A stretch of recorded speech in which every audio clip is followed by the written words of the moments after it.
Welcome into this week in Missouri Politics Daily Update. This week has been a lot of fun for me and Kelton. So right now we're in a unique position here at the Missouri Times. It's kind of like when the two troublesome kids get left at home because their parents are gone, and that's what it's like for us right now. Currently, our good man Scott Faughn is off in the swamp, deep in the swamp, hunting alligators and whatnot for the state of Missouri. And so he's left us in charge of the building. Everything's kind of just hanging on by a thread here, but I suspect me and Kelton could probably get it all cleaned up before Scott comes back, and he'll be none the wiser. But the shout out to Scott Faughn, who is out in D.C. doing God's work. Obviously, somebody has to go out there and set things straight for Missouri, but Scott was not looking forward to going and hanging out with swamp creatures for the week. But I know he's eager to get back to his good old stomping grounds here in Jeff City. But we do miss him terribly, and I hope he has a great time out there. But we are joined by Kelton on the Kelton cam. Kelton, is the camera prepared to witness your glory? It is. I'll put it on. It's on right now. Oh, wait, fantastic. that's the wrong camera. Look, there we go. Just behold I this. had the empty guest camera on. There we go. That's good. We've got wonderful Kelton back here, and myself, and it's been quite a treat. We've been eating nothing but sweets all week and ordering food on Scott's behalf. So it's just been fantastic. It's been like a never-ending sleepover here at the Missouri Times. But on a serious note, it has been a very interesting week here in the legislature. Obviously, next week is spring break. As of, I think, about 20, 30 minutes ago, it was spring break for the legislature. Very busy week this week. The Senate and the House were both rushing to get stuff out before. It was actually is pretty interesting because there's a lot of bills that cropped up here in the last few minutes for the week that got across the line, either going over to the Senate or going over to the House. But the biggest one of all, obviously, is the crime bill. Today, beautiful day to do it, actually. Fantastic idea to have the press conference on the North Lawn today in Jeff City. But it was a beautiful day to do it. Governor Kehoe and several members of the House and the Senate were on the front lawn today to discuss the crime bill and discuss the need for bringing the crime bill to Missouri. And from what I've heard so far is that he will be, from what I've heard, he's expected to sign it after coming back from spring break. But obviously the urgent thing for him to sign will be the supplemental budget, which just got passed out and is now awaiting his approval. So the supplemental will just fund everything in the state of Missouri till about midsummer. And then obviously the House and the Senate will have their budget fully readied and finalized before the end of session. Hopefully. But yeah, obviously that is the big news this week. I'd have to say that is a huge win for Kehoe to have the crime bill waiting on his desk for him to come back from spring break, to have it waiting there. That is a huge piece of legislation.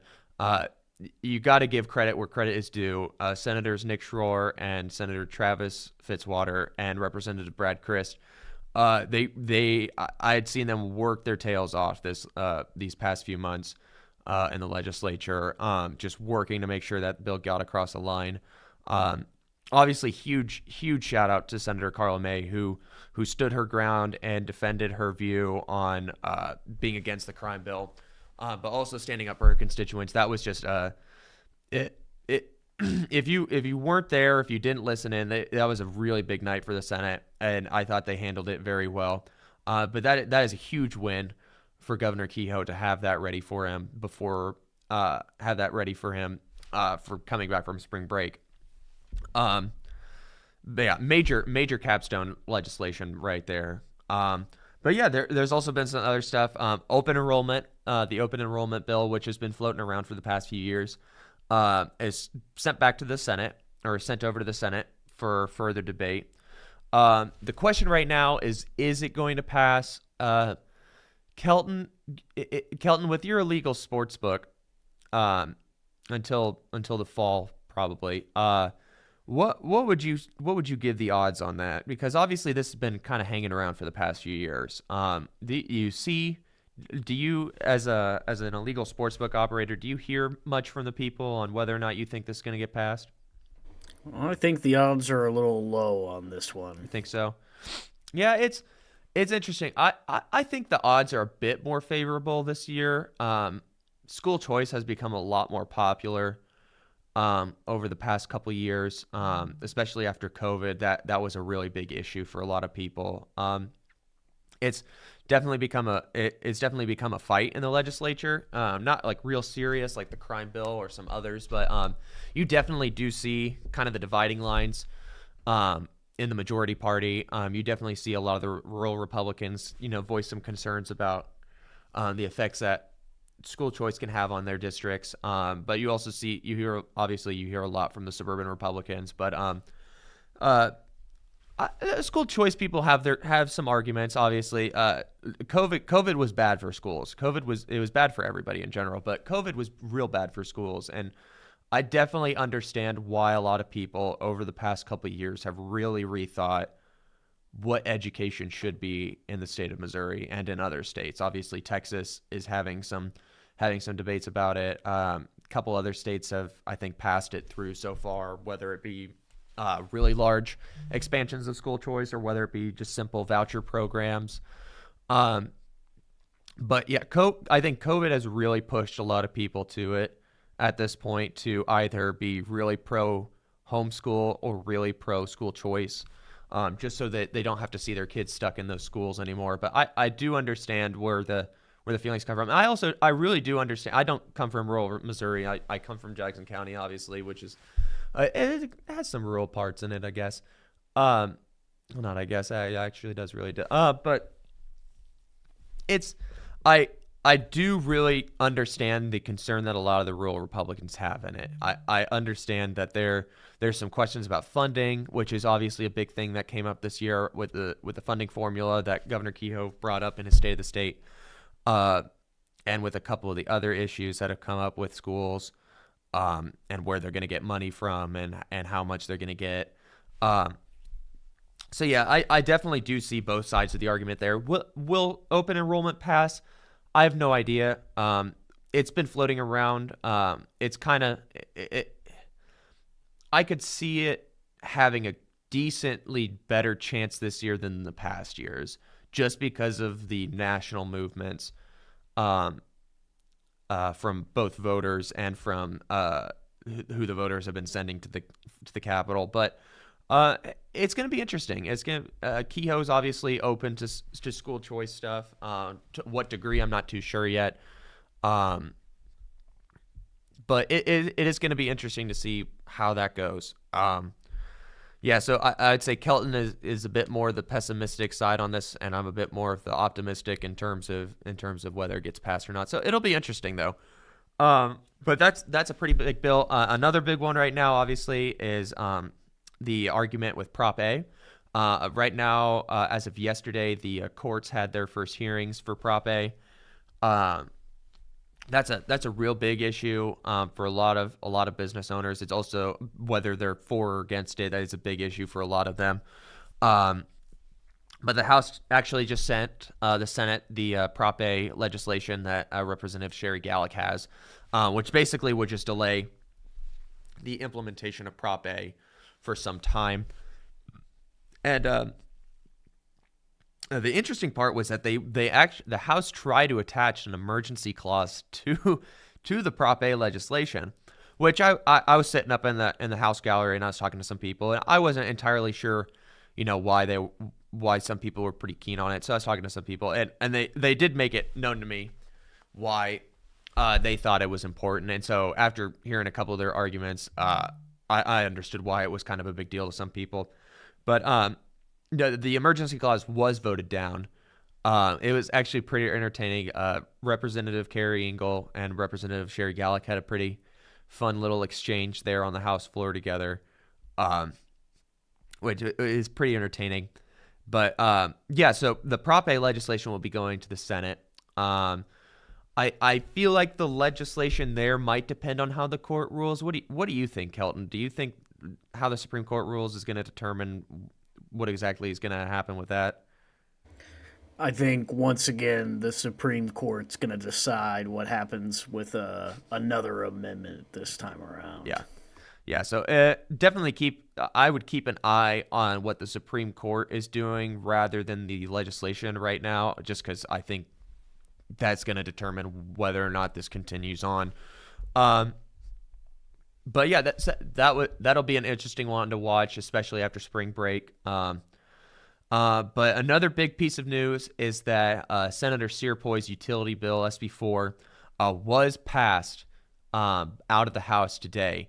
They had a pretty lengthy debate. Obviously, that the debate on that was going on during the same time as the press conference, so it was mainly a lot of people who were really for or really against it that were in the chamber arguing on that. But that one passed here. I got the vote count here. That one passed out of the House today, and so that will go back for I think a final vote in the Senate, if I'm understanding that process right, Kelton. You're the one that spends all the time in the Capitol. I don't know why you're asking me. This week has been a tough week for me because of my allergies. It's been, if you've seen me in the Capitol, I'm usually crying because of either the pollen or the mold. But it's been a tough week, so I'm not exactly all there. But no, so Senator Searpoy's utilities bill was passed 96-44 after some substantial debate. I know that was from a lot of the debate on the floor, that was a really tough bill for some reps to make a decision on. But obviously utilities is, especially in Missouri, utilities is a very, very important issue, not just in the legislature, but to constituents out there. How people get their power, how much their power costs, how reliable that power is. As Scott Faughn put it, it is boring, but it is important. And so, if I'm understanding things right, and if I can clearly think, that'll go back to the Senate for their final vote. But I think it'll obviously pass out of there, and I think it'll be on Kehoe's desk after spring break. But that was another really big one this week. But another piece that we kind of been reporting on here at the Times a little bit is obviously the capital gains bill. That's kind of some shared legislation between Representative Chad Perkins, who, by the way, brought over a lovely, lovely sign for us to hang up. Scott, if you're watching this, when you come back, we got a new piece of decoration to hang up here in the new studio. We'll find a very good place for it. Chad Perkins, if you're watching right now, I assure you, we'll make sure that it is seen and that it is in a beautiful spot in this studio. But yeah, so the capital gains bill, which is being shared right now by Representative Chad Perkins and Senator Curtis Trent, that bill came up for debate this week, but saw, from what I heard, was an unexpected filibuster. But also, if you kind of think about it, I don't think the Democrats would be entirely in favor of cutting taxes for who they would consider to be wealthier individuals, though. I mean, I own stocks, and I would like to not have to pay tax on my stocks or other property. But that one was put on hold earlier this week. But from what I've heard so far, they have found an agreement.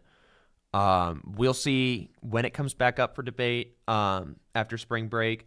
But I do expect them to have some form of understanding on that bill. So that'll be an interesting one. Definitely follow that, especially because I'm currently unsure of the income tax. From what I've been hearing, I'm unsure if that's going to come up this session. It might come up next year. We'll have to see. But I think in terms of tax bills, I think this would be one to watch for sure. But don't take my word 100% on the income tax stuff yet. But I've just heard that it could be up in the air right now in terms of when it might get done. So, but yeah, we also saw some big news this week from uh, the February general revenue report. Let me just pull that up right here. I got it. Yeah, so the February report for the general revenue came out for 2025, and it was, let's see. Oh, Kelton told me to be here earlier to set this up, and at this point, I think I should have listened to him. It's okay. Take your time. Oh my gosh, I got it somewhere here. I'm going to play the Jeopardy theme if you take any longer. Yeah. Hey, we'll find it. But oh, here it is. So basically what happened with the general general revenue report for February was that they announced that there was a 5.9% increase in the net general revenue for collections in February 2025. But for year-to-date collections, it showed that it was a 1.4% decrease. So basically, overall, if you kind of want a summary of what happened in February, overall, some areas showed some growth. Particularly in like the monthly snapshot that you're looking at. But when it comes to the year-to-date figures, the performance was a little mixed. Obviously, if you look at the press release that was put out by the Office of Administration, obviously there's some various factors of why it was mixed there, mainly to do with the reclassification of some tax collections. So overall, February was not as shocking to see as January in terms of the decrease in collections compared to last year, but still something to definitely keep in mind. So I'm a little skeptical on how the income tax is going if they do really try to remove it or eliminate it over a certain amount of time. I am skeptical about how that's going to go for the state. The capital gains tax, on the other hand, I think that's a very from when I've heard Senator Trent on the floor argue about it, I think that's a very pragmatic approach to take on that. Capital gains is really a pretty minute source for general revenue. And so I don't see it being as detrimental to cut that or remove that. I think it's actually going to be beneficial to a lot of like homeowners and a lot of people who have invested for their retirements. I think it'd be a lot of benefits for those people. But I'm a little skeptical on the income tax just because of seeing the current reports showing that general revenue is just seeing a bit of a decline this year. So it'll be interesting. Kelton, do you think they get income tax done this year? Absolutely not. You don't think so? Yeah, I think I'm in agreement with you there. But this week did also see a little bit of House drama. Obviously, yesterday, the House. Obviously yesterday, the House had their debate on the crime bill, and I'm not entirely sure if this is what was the last straw for some people or if this was just another example. I'm not 100% sure on the motives here. All I've been hearing, though, and from the sources I've talked to, is that there are some members of the House Democratic Caucus who are a little displeased with how things have been going. Now, obviously, if you have kept up with Missouri politics for the last few years, you'll know that the House Minority Caucus, the Democrats, they are in what we call the super minority. There is a small amount of them compared to the Republicans. But it seems that some of them are a little upset with how things have been going for their caucus this year. I have a copy of the letter on my phone. But 17 Democrat members apparently sent a letter to the caucus asking for a special meeting after the spring break session or after the spring break to discuss them things. And what they are planning on discussing, if they continue to plan to have this meeting, is that they are planning on whether it is in a nice way of asking or if it's a bit more, how should I put this, Kelton? I guess more upfront way, an obtuse way, perhaps, of asking. They way. will be asking that Ashley Ani step down from her position, either by her stepping down herself, or they will vote on it.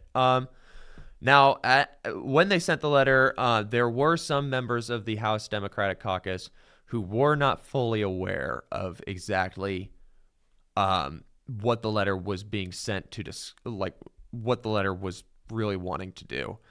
And so 3 of them so far have dropped their names from the letter, but they still have enough people to keep on it. The most interesting thing I would point out, and Kelton, this is pretty. Kelton, tell me if this is interesting or not. But two of the reps that signed that letter were leadership members on the House Democratic Caucus. That's obviously that would be Kimberly Ann Collins, who is the caucus vice chair, and representative from my area. Actually, he was my rep for a little bit. Representative Aaron Crossley, who's the minority whip. What do you think about that, Kelton? I think it's a little odd. Yeah, it is a little odd. It seems like a really weird time, and Kelton, maybe you're in agreement with me on this, but it seems like a really, really weird time for House Democrats to go, you know what? Let's have a leadership fight in the middle of session. Am I alone in thinking that? It's certainly a strange timing. Yeah, I'm not. I'm trying to put myself in the position of Democrats right now and thinking, what exactly is the game plan there. Obviously, I understand that not every caucus works together. This may come shocking to some people if you're to the folks listening, but it may come as shocking to find out that not every party believes the same thing or has the same views on things, or comes from the same places in life. But it seems, and obviously the Democrats are very much like that, but it seems really odd that right now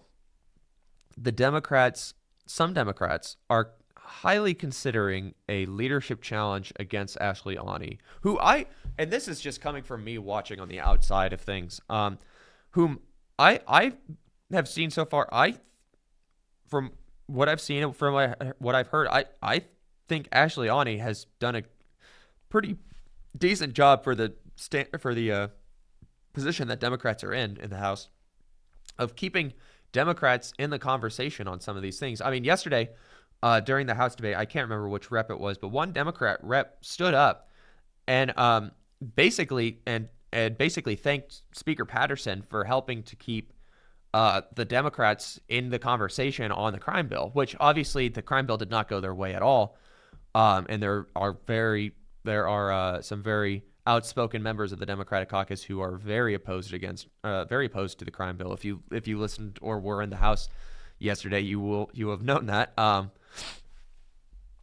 But at the end of the day, the way that Democrats stay in the conversation on a lot of these big issues is because their leadership works with the speaker and works with members across the aisle to stay in those conversations and to still have a voice and to still be able to get legislation maybe attached on amendment. I don't know if any House Democrats got any amendments attached to it, but I know they were happy, especially with Senator Mary Elizabeth Coleman's no shackling of pregnant women. They were real. I heard a couple House Dems say that they were really pleased to see that at least made it on there, even though they were going to vote against the bill. But at the end of the day, leadership is responsible for keeping the party together, and also keeping, at this point right now for the Democrats, it's also about keeping the party relevant in the House. And so I'm not in the House Democrat caucus, obviously. Kelton, are you in the House Democrat caucus? Unfortunately, no. Okay. So none of us are in there. I don't think Scott is. I think Scott's just in the in the Boot Heel caucus, which is he's just happy with anybody who's from the Boot Heel. But yeah, I'm not exactly sure why they consider this to be a really great time to talk about this, and I think there's some tempers. I think obviously the crime bill could have some reasons to do with it. I think there's definitely some people who are just upset that the Dems didn't do more to stop it. I don't know what more they really could have done to stop that. Maybe that doesn't have to do with it at all. Maybe there's some internal stuff that nobody's seeing right now. But yeah, it seems like a really, really bad idea to do this right now. This is just coming from somebody who's just watching. Like, at a time where the 2024 elections just happened and Democrats, both nationally and statewide, are still a little unsure of what they are, of who they are, and what they believe. They're obviously, you see a little bit of fracturing here and there, nationally speaking, but it really does come to a point where I think if I were advising the Democrats here in Missouri, the question I would ask that, or the request I would make of them, is to really ask themselves: is the strategy we're taking right now a winning strategy? Is it a good idea? Is it a good idea to take out leadership right now? Is that really going to change anything? Obviously, the Dems have some, from people I've been talking to, the Dems kind of have some high hopes for the midterms this year. Obviously, with Trump back in the White House, that does favor the Democrats in some ways. They got a couple Senate seats they're really looking at eyeing to get, whether it be down in Senator Huff's district or Senator Searpoy's district over here in Jackson County. I know that they've got some they got some high hopes for that midterms, but they really do need to ask themselves the question of what are we doing right now that isn't working, and what are we doing right now that is preventing us from being able to get back to those districts that they used to be in. Back when I was growing up, the Dems controlled things for a little bit, and then it swapped to the House, obviously, but or so it swapped to the Republicans. But before that, obviously, my parents and grandparents, they grew up under Democrat administrations most of the time here in Missouri. So yeah, it is a really good question that I think the Dems need to ask themselves: is what are we doing wrong? And there's honestly some times that the Republicans, I feel like they probably need to ask themselves, what are we doing wrong? I feel like that's a way better question to ask yourself than what am I doing right? But yeah, Kelton, do you think this happens? Do you think after spring break they successfully oust Ashley Awney? What are you thinking? I think it's kind of up in the air, to be honest with you. I think it's up in the air. I don't think it'll happen. From what I've heard, the people who are pro Ashley are very confident in themselves and and their outcome. Obviously, everybody kind of says they're confident in what they're going to achieve in politics. It's a good way of getting by. But I think she'll stay. I think spring break will have a good way of kind of cooling things down for them. I think it was probably a good thing for them to have said to wait till after spring break to have this meeting. Because at that point that'll let a lot of conversations to happen that need to happen on, what's the issue, what can we address, what can we fix. Obviously they could very well just go ahead and do it, and they could very well be successful. Who knows? But it is something I think the Dems really got to think about.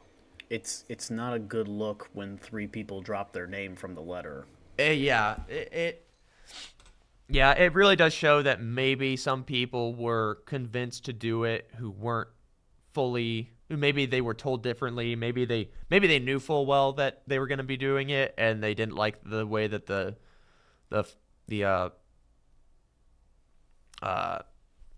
I guess the feedback was on it. So I'm not too sure. I don't think it happens, but I could very well be wrong. You could ask anybody. They will tell you several occasions where I've been wrong on things. But I don't think they do it. I think spring break might help a lot of people kind of let cooler heads prevail. But but we'll definitely see.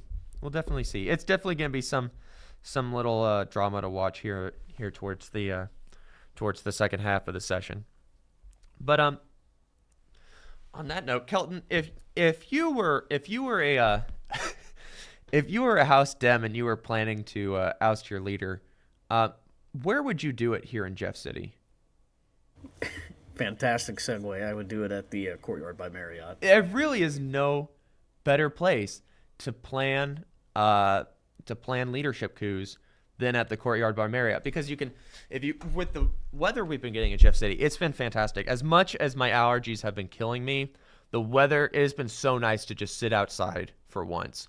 And actually, it's been so nice to just walk to the Capitol and not have my beard frozen by the time I get there.